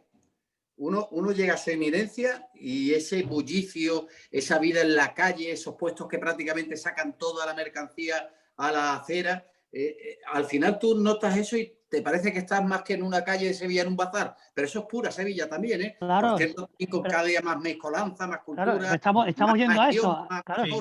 Estamos yendo hacia afuera. Si os fijáis, estamos poniendo ejemplo de uno de los casos más radicales es el caso de San Juan de Analfarache, que ya es conurbado. El barrio alto de San Juan de Analfarache, donde está todo lleno de dominicanos, de jamaicanos. Oye, Dani, es una maravilla. Es un microcosmos, porque subes un poquito más para arriba y te encuentras las clases medias de Nervión y de Triana y los Remedios que se han mudado para allá. Sí. Y 100 metros más abajo, en medio de Santo Domingo. Pero yo lo noto algo que yo recuerdo de mi infancia era los niños jugando en la calle con despreocupación, que eso lo tienen esos barrios, claro. Y en otros barrios se ha perdido absolutamente. A mí, la canallada de los recintos cerrados hechos con suelo acolchado, para que los niños no se hagan pupitas, me parece uno de los principales retrasos que hemos padecido en la educación, porque había que abrirse postillas en las rodillas, había que jugar con los aparatos ortopédicos estos que había, que te abrían la cabeza o acababas vomitando de las vueltas, y sobre todo la despreocupación del niño que juegue solo en la calle. Eso, por ejemplo, en San Juan lo sigues viendo, ¿no? O en barrios concretos, en Marqués de Pisman, ese tipo de sitios, ¿no? Donde se ha perdido un poco eso, que es un poco lo que, poniéndome pedante, Jane Jacobs, que es la teórica esta de Nueva York, que dio tanta guerra en los 60, hablaba, ¿no? De que las ciudades necesitaban aceras grandes donde jugaran muchos niños de manera despreocupada, porque eso es lo que creaba vida, ¿no? Y es lo que yo decía, que había perdido un poco el centro, ¿no? Yo cuando voy allí a la alfalfa y ves un poco el espacio ese acolchado, el único sitio donde juegan los niños, cuando la alfalfa en otro tiempo fue un sitio donde, bueno, pues podías esparcirte de una manera mucho más... Dani, yo de todas formas que he criado a los niños míos aquí en el centro, al final la vida fluye, pese a todo, ¿eh? Ya, claro. Siempre digo sí. que mi hijo que juega al fútbol, yo creo que sus primeros grandes campos de juego fueron la plaza de San Lorenzo y la Gavidia, hasta que le dio un pelotazo a un hombre que medía casi 2 metros, y digo, menos mal que le dio el pelotazo al de 2 metros y no a las abuelas que salían del Gran Poder. En ese caso todavía estaría visitándolo en un centro de menores.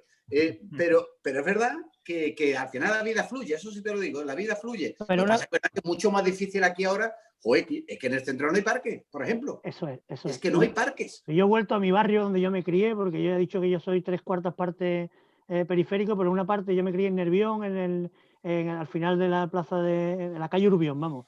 Y aquello, yo me crié en parques que estaban allí, y hace no mucho quise hacer un ejercicio de nostalgia, y todos los parques, esto era antes del COVID, estaban cerrados con llave, que solo las tiene un propietario. Es decir, los parques están cerrados a los niños. Esa zona le falta mucho también. Me parece una barbaridad, que el parque esté cerrado a los niños ya es digamos que ejemplifica un poco cerrarle las puertas a la vida, ¿no? Y en el caso del centro, bueno, yo creo que las imposiciones del turismo y de todo esto es lo que al final impone que los espacios de juego se hayan reducido o se hayan comercializado, ¿no? Aquí yo me río mucho con una plaza que hay en la zona de Marina de Aljarafe, que es una plaza privada, que es una plaza únicamente reservada a los consumidores de los locales que están dentro de la plaza, ¿no? La que está al lado del metro, ¿no? No, es otra. Esa es abierta. Pero me parece una abominación que las plazas, cualquier plaza, pueda estar privada, porque la idea de una plaza tiene que ser pública. En abierto. Lo que llama Delibes en su libro Señora de Rojo sobre fondo gris, maravilloso. Es impresionante. Habla de la miscelánea de los parterres. Esa artificiosidad. ¿Qué memoria tienes, Paco? Yo no me acordaba ni el nombre del título de la novela. Antes, cuando decía lo de los niños, yo me acuerdo de la época, en los tiempos del partido único solo televisaban un único partido. ¿Es verdad? Entonces, televisaban un partido los sábados por la tarde, y en el descanso, en Portellano, en mi pueblo, en el descanso, sobre todo si era el Madrid, un Madrid-Barça, un Barça-Madrid, en el descanso, la calle se llenaba de niños, se ponían a jugar tiempo justo antes de volver a entrar a ver la segunda parte del único partido en tiempo de partido único, ¿no? Qué bueno. Os quiero preguntar, vamos a ir avanzando. La pandemia que nos está afectando a todos, yo creo que de muchas maneras, laboralmente, psicológicamente, esto está teniendo un daño individual seguro para todos y colectivo también, y también seguro para esta identidad que estamos aquí esbozando colectiva, esta psique de los sevillanos, que seguramente hay tantas psique y tantas mentalidades y tantas Sevillas como ciudadanos, como esos 700.000 y como esos otros muchos sevillanos que están fuera de los municipios del área metropolitana y fuera de Andalucía y fuera de aquí, lejos de aquí. Pero ¿creéis que está de alguna manera, le va a pasar factura a esos usos y costumbres, a esas tradiciones, a esas formas genuinas de vivir? La pandemia, ¿cómo os imagináis la primera feria después del COVID, la primera Semana Santa, el primer... En Salvador he visto que no ha desaparecido la concentración de gente en las cervecerías del Salvador, a pesar de la imprudencia, vamos a decirlo así también. ¿Qué os parece? ¿Qué os parece la nueva Sevilla que se nos viene? Juan Carlos. Bueno, es muy difícil. Yo no quiero... Primero, yo no voy a hacer pronunciamientos vaticinios apocalípticos. Esto, lógicamente, nos está afectando, nos está golpeando de lleno. Estamos haciendo esta charla y la estamos haciendo cada uno de sus casas. Ya nos hemos acostumbrado a hacer muchas cosas a través de videoconferencias o videollamadas, que está muy bien, pero que al final no deja eso es un sucedáneo de lo personal, de tocarse, de la piel, de, oye, después de haber tenido una charla y no tomar algo, ¿no? Por ejemplo, ¿no? Pues no, todo eso nos está cambiando, pero yo quiero ser optimista. Cuando el programa de vacunación nos permita llegar a esa inmunidad de grupo, poco a poco también vamos a ir recuperando sensaciones. Lo que ocurre es que vamos a tardar en recuperar muchas sensaciones y algunas de ellas quizás no las terminemos de recuperar. Pero es que eso es lo propio también de las civilizaciones y de las generaciones. Oye, ¿por qué no lavamos tanto las manos? Porque nuestras abuelas y bisabuelas insistían en que teníamos que lavarnos las manos porque habían vivido la gripe española de los años 20 del pasado siglo. ¿Por qué no se mueren tanto los niños y las mujeres en los nacimientos? Porque los médicos se lavan las manos y utilizan jabón y utilizan productos higienizados. Bueno, pues ahora seguramente, ¿qué puede pasar? Que te parezca normal que en un momento dado, si hay muchísima gente, vea a gente con mascarilla. ¿Os acordáis cuando hace un año veíamos el típico turista que venía de Japón o de cualquier país asiático? Lo veías con una mascarilla y decías tú, y yo vaya friki, ¿no? Bueno, pues igual esos frikis seremos nosotros en el futuro. Pero bueno, ¿qué puedo esperar? Pues que yo creo que habrá una Semana Santa en el año 2022 y el problema de la feria es que hay gente que la va a coger el pescadito el sábado y no se va a ir hasta el miércoles para recuperar. Dani. Sería una putada, entre comillas, con perdón por la palabra, que este proceso se prolongara justo desde el 19 hasta el 22, es decir, coincidiendo con el 5º centenario de la primera vuelta al mundo, ¿no? De la salida de las naves del muelle de las Mulas en agosto de 1519 y que volvieron en 1522, volvieron solo una de las naves, que justo está coincidiendo esta vuelta al mundo, está siendo una vuelta al mundo, pero el coronavirus la ha dado en segundos, ¿no? El tiempo que tardó en viajar de China a Italia, después a Italia a repartirse por todo el mundo, ¿no?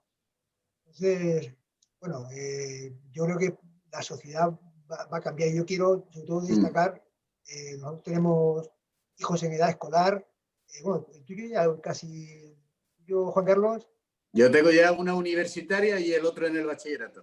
Eso, pero quiero decir, el ejemplo que nos están dando ellos, porque a ellos también les está golpeando, están viendo, y sin embargo, se van todas las mañanas, que todavía no ha salido, todavía la noche cerrada, y se van, no sé, tanto ellos como los profesores, los docentes, y por supuesto los médicos, las enfermeras, los enfermeros, no sé, estamos rodeados de héroes,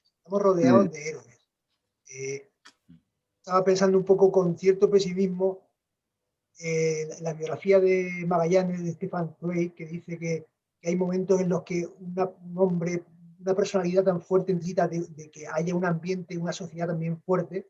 Estaba pensando que es una sociedad débil, pero no, creo que no. Está cayendo mucha gente, pero estamos rodeados de verdaderos gigantes, ¿no? Que están dando el do de pecho, dando por nuestros hijos y terminando por esos desconocidos que se están batiendo el cobre todos los días. Por cierto, esa biografía al Cano no lo deja del todo bien. Es verdad. Que yo al leerla me acordaba mucho, digo, habrá muchos lectores de Por estas lides que no les sentará nada bien ese libro, porque es verdad que el dibujo... En Guetaria lo van a quemar. Sí, totalmente. No, me parece muy interesante la reflexión que has hecho de ese periplo de tiempo que puede coincidir justamente con el tiempo que nos afecte la pandemia, porque puede favorecer, en el caso de la pandemia, digamos, lo contrario de lo que ocurrió con la primera circunnavegación, ¿no? Y que en aquel momento hubo una mayor apertura hacia el mundo de Sevilla y de lo que significaba, y en este caso yo creo, y es mi temor con el caso de la pandemia, que es un poco el principal debilidad o amenaza que yo le veo, no tanto que volvamos a vivir con intensidad y con bulla, porque yo creo que eso está un poco en nuestro ADN, sino la tendencia al ensimismamiento, a una mayor autarquía, ¿no? A un mayor encierro, y si las casetas de feria eran privadas antes, ahora seguramente se convierten en algo todavía más privado, y el extranjero pues se ha mirado con muchísimo más recelo, ¿no? Y eso sí me preocupa, ¿no? Porque yo creo que al final de la integración, de la amalgama, de la mezcolanza es donde surgen las mayores oportunidades de desarrollo, ¿no? Yo creo que yo quiero añadir un matiz. Yo creo que no ¿qué va a pasar en Sevilla? ¿Cómo va a ser la Sevilla post-COVID? Pues depende. Para nosotros, Antonio, Paco, Juan Carlos, Dani, creo que vamos a volver a lo mismo. Con las recomendaciones que nos hagan, pero nuestro hábito ya se ha construido así y continuaremos cuando se pueda porque haya inmunidad de grupo y tal. Sin embargo, la gente joven que está construyendo su mundo ahora y que está recibiendo esa normalidad, probablemente sí vaya modificando el rumbo de la ciudad hacia otro lado que tenga más que ver con lo que dice Dani. Yo estoy seguro que en el momento en el que se pueda, todos nos vamos a ver en la feria, en El Salvador, en donde sea, porque es lo que estamos acostumbrados. Pero mi hijo, que tiene 5 años y que de los 5 años lleva uno metido en casa con una mascarilla, no sé qué, no tiene el hábito. ¿Por qué tienen tanta disciplina los niños en el cole y hay tan pocos brotes? Porque no tienen una referencia, no les molesta eso. Porque han aprendido a que lo tienen que poner. Han asimilado. Claro, cuando la gente, por ejemplo, a mí me pilló en Madrid la polémica de hacer una señalética femenina en los semáforos, cuando se ponía en verde que salía una chica también, o 2 chicas o tal, no sé qué. La gente, pero ¿qué te crees? Que yo voy a ser más respetuoso con esto porque esté en el semáforo. Y digo, no, es que no se legisla para ti, porque tú ya tienes una construcción mental hecha. Se legisla para el que venga luego, porque la ciudad es de más gente, no es solo tuya. Y mi hijo lo va a ver normal y afortunadamente lo va a ver normal y pues irá moviéndolo todo en esa dirección. El ejemplo para mí que no se suele poner mucho es el preservativo. El preservativo no era habitual hasta el SIDA. Claro. Y lo incorporamos y ahora todo, cuando queremos pegarnos una pinceladita, pues nos lo ponemos. La gente que es mayor seguramente tenga más problemas en ponérselo porque no estaba habituada desde el principio y tal, pero yo, por ejemplo, que tengo 38 y desde el principio tuve claro que tenía que poner el preservativo si no quería dejar embarazada a alguien o pillar una ETS, yo lo tengo en mi normalidad.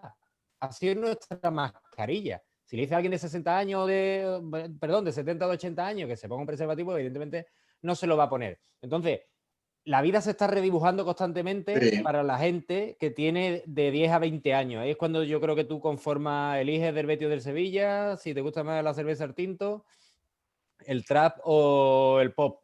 Y para esa gente sí va a cambiar, creo, su realidad, y ellos, cuando les toque marcar la agenda de la ciudad, sí la van a cambiar. Ahora nosotros, vamos, ya te digo yo que en el momento... Sí, pero yo creo que vivimos, efectivamente, yo tengo hijos un poquito mayores que los tuyos, pero más pequeños que los de Juan Carlos. Mi hijo tiene 14 y 15, y ellos viven en un estado de profilaxis desde que tenían 9 años. Ellos no viven en Sevilla, vivían en Minecraft, y ellos, las reuniones que tienen para jugar FIFA son todos los días delante de la televisión. Yo salía de juerga y me volvía a las 8 de la mañana, y a mi hijo yo me lo encuentro a las 8 de la mañana volviendo del salón de jugar una partida con los 5 o 6 amigos durante toda la noche, ¿no?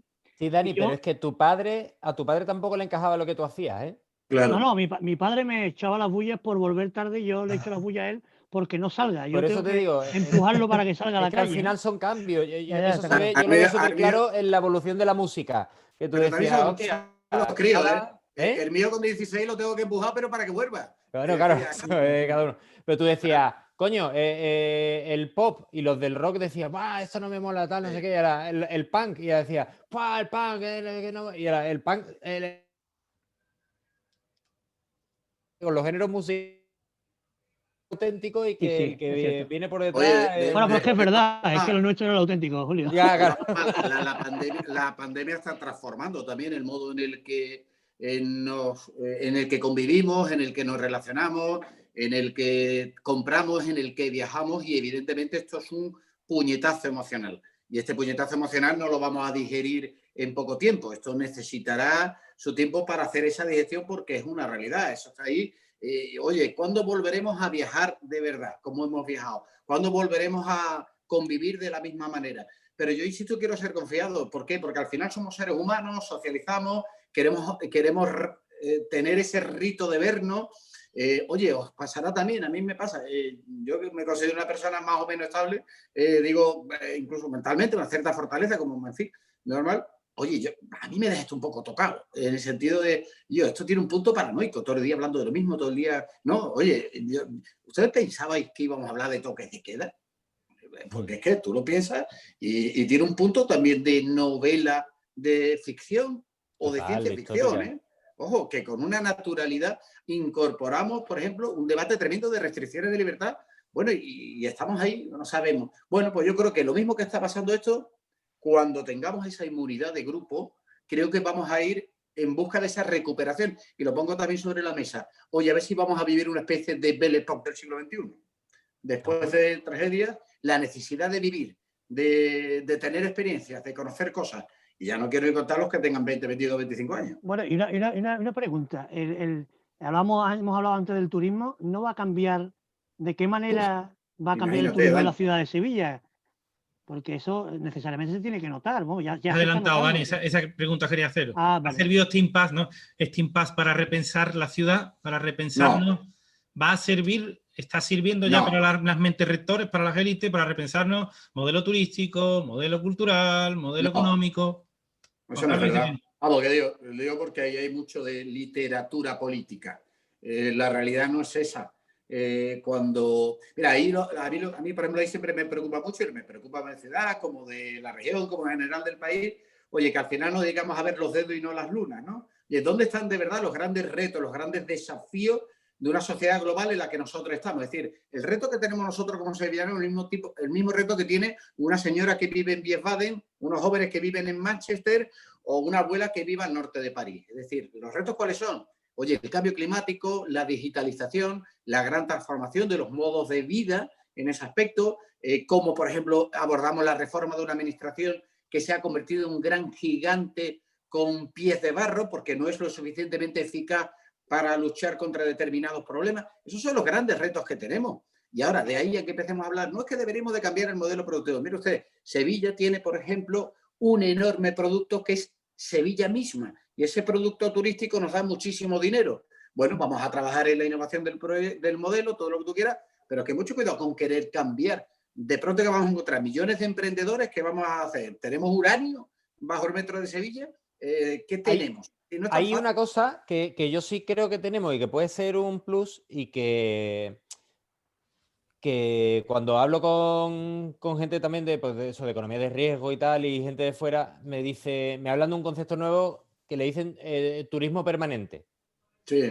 Se ha desarrollado tanto la capacidad de trabajar de manera telemática que deja de tener sentido pagar el alquiler en Londres, en Berlín, en Nueva York, si tu trabajo es picar código y no sé qué. Porque claro, dicen, coño, ¿para qué voy a estar en Londres que tiene 200 días de lluvia al año pagando 3.000 pounds al mes por vivir en Chelsea si puedo estar en Benalmádena, en una pedazo de casa en Sevilla, en la no Costa sé qué, del Sol, como el clima, en la Costa del Sol, empieza a ver, el gobierno de Canarias ha emprendido una campaña en busca de ese ejecutivo. Bueno, pero es que eso va a pasar mucho, pero es que todo esto te hace repensar mucho.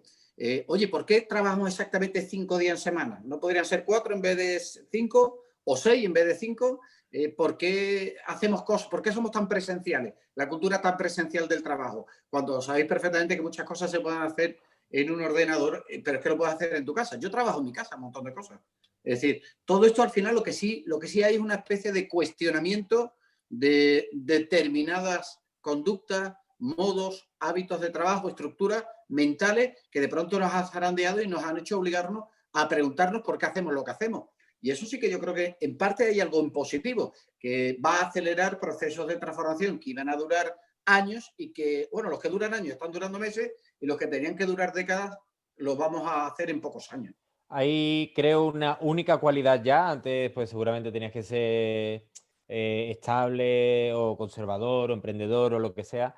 Y creo que el tiempo que nos ha tocado vivir, si a mí me dijera cuál es la cualidad a la que no renunciaría, es la capacidad de adaptación. No sabemos lo que nos viene, pero tenemos que estar preparados para poder cambiar. Y en eso, desgraciadamente, los sevillanos tenemos un punto de déficit, porque tenemos una realidad tan bonita que lo que hablábamos antes, nos cuesta modificarla, nos cuesta entender que venga una Expo, un Mundial de Atletismo. Tenemos nuestro particular síndrome de Stendhal. Eso es. Y precisamente creo que no son buenos tiempos para nuestro carácter, porque lo que nos va a exigir todo es eso, tener poco apego a nuestras costumbres. Sobre todo, yo creo que Sevilla es una ciudad que el paso del tiempo, no en el sentido prustiano, sino la medida de los tiempos, las estaciones. O sea, yo siempre, por ejemplo, el miércoles de ceniza es cuando Casa Ricardo me llama para decirme, oye, venga a probar las torrijas, ¿no? A mí y a unos cuantos amigos. Es decir, que el COVID se ha cargado el tiempo. El tiempo el paso de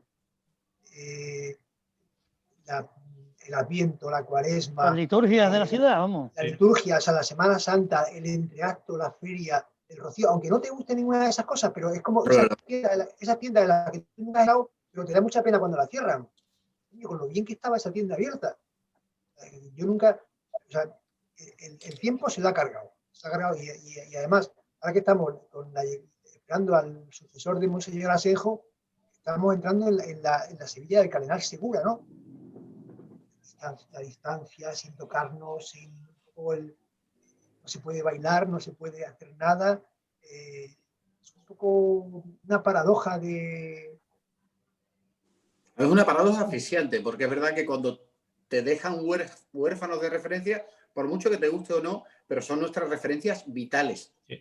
Oye, esto yo lo digo también un tenor muy prosaico, Paco, que a ti te encanta también el fútbol como a mí, o sea, los demás. Esto es como si nos quitaran la Liga Nacional de Fútbol. Para mucha gente la vida empieza con... No lo han quitado por la televisión. Lo han quitado por la televisión, si no... Claro. Que vaya absurdo. Hablaba Juan Carlos del toque de queda. No es un toque de queda puntual de un golpe de Estado que dura una semana. No. Llevamos meses de toque de queda y meses con cambios de horarios de una semana para otra y la incertidumbre, además, que es uno también de las grandes tragedias del asunto, el que no tenemos una fecha en la que aproximadamente nos hayan marcado el fin de este problema, sino que cada semana avanzamos hacia lo desconocido. Y Dani, la misma pregunta sobre este impasse, si vamos a repensarnos, que no ha respondido. Yo no sé, hombre, me gustaría que nos repensáramos un poco, sí. Yo creo que sería importante, sobre todo en la parte de turismo, hacia un modelo de turismo no tan low cost, sino un poco más matizable y distinto, porque yo creo que para mi visión el turismo que estaba planteándose ya en los últimos tiempos en la ciudad de Sevilla, a mí me incomodaba, y la proliferación de hoteles, no voy a decir que me alegre que ahora esto haya llegado para que la gente para que los hoteles se echen atrás y cierren, porque es la principal, el gran drama, yo creo que hemos padecido como sociedad en muchas décadas, pero creo que estaba por un planteamiento económico cortoplacista y sin ningún tipo de mira. Yo creo que es que no hay capacidad en Sevilla para mantener tantos establecimientos hoteleros. Es una barbaridad. Pero fíjate, Dani, hablas de eso y sin embargo, por ejemplo, en la ciudad, si hay ahora mismo un segmento productivo donde se esté invirtiendo, y estamos hablando de inversiones de considerable impacto, es en el sector hotelero. Es más, los fondos de inversión están comprando cadenas hoteleras, proyectos hoteleros, solo en la ciudad de Sevilla, pues seguramente hay no menos de unas decenas de grandes proyectos hoteleros en ciernes en zonas emblemáticas. Creo que la Unión y el Fénix creo que va a ser un hotel, la FNAC va a ser un hotel. Ahí al lado de Diario de Sevilla, ¿no, Paco? También hay uno grandísimo. También, sí, lo que era el BBV. El antiguo Banco Andalucía del centro, sí. Pero bueno, a mí eso no me alegra, ¿eh? A mí eso no me alegra. Esos grandes hoteles van en otra línea, ¿eh? Eso no es, digamos, de turismo de Chile y alpargatas, como se dice. Claro. Bueno, y para ir terminando ya, que estamos ya casi en las 7:30, no queremos abusar del tiempo del público. Esto, si todo va bien, espero, lo voy adelantando, una sección fija en Frontera Abierta para un Sanedrín sevillano que analice con tertulias como esta, tertulias que no son de esta semana, que caduquen y que sean perecederas. Quiero que hagamos coloquios como estos, que podamos verlo dentro de 6 meses o de un año, porque las cosas que aquí reflexionemos, de las que aquí hablemos, sirvan para entendernos mejor y que no estén pegadas al último titular y al último hecho de la actualidad. Quiero preguntaros, para ir cerrando, como digo, pese a todo, pese a esta ciudad que se triste que estáis describiendo, esta ciudad agazapada, insegura, y este panorama tan incierto que tenemos de una ciudad que está a medio deshacerse, una parte de la ciudad a medio deshacerse y otra a medio construirse.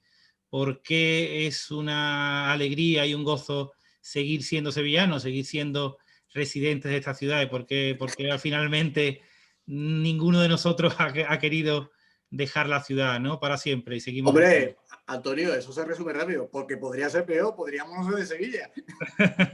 Hay en el barrio de Santa Cruz, en la calle Agua, me parece que es, la que da el limítrofe con los jardines del Alcázar, hay una casa, era un bar, creo que está cerrado, con una placa que dice: Dios te dé alegría y gozo, y casa con corral y pozo. Me encanta esa.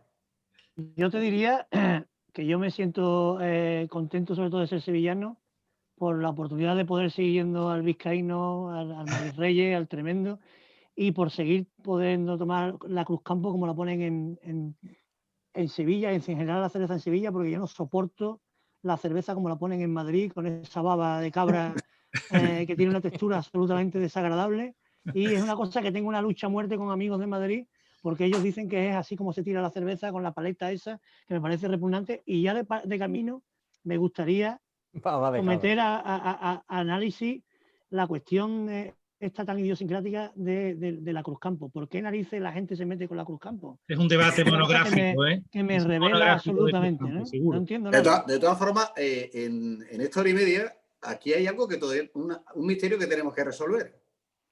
Y quiero ponerlo también. Julio, te lo pregunto a ti. ¿Por qué tiene tanta agua mineral detrás tuya? ¿Tú que tienes un bar? No, porque me han dejado una sala en el programa de Toñi y es en la sala en la que vienen aquí a por la movida de los invitados. ¿Ves? Entonces, estoy silenciando cada vez que vienen a por un café para Joaquín Cortés, que está grabando también, silencio el micro. Menos mal que no viene amargo, que no viene amargo. No, si fuera amargo, no entro yo hoy. Me voy con él hasta el toque de queda. Mira, yo ya os digo que me gusta mucho intentar en la medida de lo posible concretar las cosas porque no quiero caer en el club elegido, los mejores del mundo, en estas cosas que son tan frecuentes en el fútbol. Yo me harto de viajar, no soy ni mejor ni peor, pero he trabajado 8 años acompañando a la selección española y he hecho mundiales, Eurocopa, partido internacional, todo lo que da. He estado 4 años en Andalucía por el mundo, que era un viaje cada mes. África, América, Europa, por todas partes. He vivido más de 5 años fuera. O sea, quiero decir que si tengo un poco de autoridad, claro. La tengo en poder decir algo bueno de Sevilla porque no es el típico ombliguismo, ¿no? Es decir, no he salido de aquí, esto es lo mejor del mundo. ¿Y usted dónde ha ido? Yo... ¡A Corea! Del 41.03 para adelante me da fatiga, ¿no? Yo para atrás, ¿no? O sea, me he fajado, ¿eh? Y Costa Rica, y África, y Bujío, y Lujo, y todo. ¿Por qué Sevilla para mí es la mejor ciudad del mundo? Primero, por supuesto, porque he nacido aquí y es en donde yo tengo entorno y bla, bla. Ahora, ¿qué cosas para mí tiene objetivas con las que defendería su candidatura a mejor ciudad del mundo ante cualquier habitante de cualquier otra ciudad? Que para los que no son millonarios, o sea, si eres millonario, seguramente Nueva York te da más cosas, Londres, París, vale, mejor, más que Sevilla. Pero para los que no son millonarios, que estamos en una gamita y media, creo que es el sitio en el que mejor se vive. Porque tú, con poco dinero, en Madrid lo pasas mal. En París lo pasas mal. En Londres ni lo pasas. Te cuento. En Nueva York no te dejan ni entrar. Pero aquí tú, con 10 pavitos al día, pues tú dices, coño, pues mira, me pueden tomar una cerveza en el Vizcaíno, he visto a Dani y me he invitado a otra. Después al final ha pagado unas tapitas, ya no sé qué, no sé cuánto. Y al final brujuleas con poco y eres capaz de ser feliz. Entonces, para mí el baremo, la proporción recursos disponibles, felicidad obtenida, creo que en Sevilla es donde tiene un resultado más alto. Ya os digo, para un tío que sea multimillonario, seguramente en Doha, en Nueva York, en donde sea, le puede sacar más rendimiento a ese dinero. Pero en clases medias, yo me quedo con Sevilla. Es una ciudad grande, que es casi 800.000 personas, pero a la vez manejable. Es llana. Puedes ir andando, tiene bici, tiene un montón de partes peatonales que siempre queremos más, pero la gente cuando viene de fuera flipa. Tiene una identidad propia, reconocible, tiene la Semana Santa, tiene la feria, que nos tocará los huevos porque es verdad que eclipsa otras cosas, pero tenemos un discurso, tenemos una personalidad. La gente ahí por ahí queda en el Starbucks. Nosotros quedamos en el Vizcaíno. O sea, es otro rollo, nos singulariza. Por todas esas cosas pienso que Sevilla es, de lo que yo conozco, el sitio en el que elijo, podría vivir en otro sitio y elijo directamente vivir aquí y la he hecho pelea con quien sea. Así que mi respuesta a la pregunta de por qué vivo aquí es esa, que creo que es, con mis condiciones, la ciudad en la que puedo ser más feliz. Bien, la has vendido, tío. yo hablaba con el consejero de turismo, esto no puede ser, esta unanimidad no es buena. Te ha patrocinado el consorcio turismo. No, pero me ha convencido absolutamente, ¿eh? Lo compro. Te ha faltado decir, y a 50 minutos tienes el mar. Y la Sierra Norte, un paraíso natural a 80. No, coño, es que es verdad. Yo estaba viviendo en Londres, tío, y yo comía arroz una delicia, que era arroz con guisante o arroz con zanahoria o arroz, pues estaba tieso como una regla. Y yo lo pasaba mal, tío, ¿qué queréis que os diga? Yo pasaba frío, no me podía tomar una cerveza, cuando ahorraba por cerveza, hay una cosa, Julio, es una locura. Que siempre se ha dicho, oye, somos terriblemente críticos muchas veces con la ciudad, con sus defectos, vicios, debilidades y virtudes, pero oye, seremos muy críticos, pero todo el mundo quiere regresar o quiere volver o se quiere quedar y en eso somos muy nacionalistas hispalenses. Y Juan Carlos, que yo en Andaluces por el Mundo... yo trabajé en Andalucía por el Mundo y se vendió el formato a la televisión de Aragón. Entonces, los reporteros que iban a hacer aragoneses por el mundo vinieron y entonces le estuvieron haciendo como un poco de asesoría. Y yo decía, tío, una pregunta que no os puede faltar es, ¿quieres volver? Porque es muy emotivo, es muy bonito, tal, no sé qué. Vale. Al mes me llama el chaval, Dani de Castro, el reportero, y dice, tío, todo genial. Lo único que yo esa pregunta no la puedo hacer, tío. Y digo, ¿pero quieren volver? No volver nadie. Es que no quiere volver nadie. Es que... Mandó un vídeo de uno que decía, ¿a Huesca? ¿A ese agujero? Estoy viviendo en Nueva York. ¿Voy a volver a Huesca? ¿En serio? Anda, hombre. Claro, tú a un sevillano le preguntas, ¿quiere volver? Y te dice, tío, sí, tío. La verdad que quien más, quien menos. Pero claro, eso no es universal, vamos. Eso es así, eso es así. Es verdad, todas las condiciones de vida que te permite una ciudad... Sevilla sigue siendo una ciudad en ese sentido habitable, en el mejor sentido de la palabra. Muy habitable, muy vivible,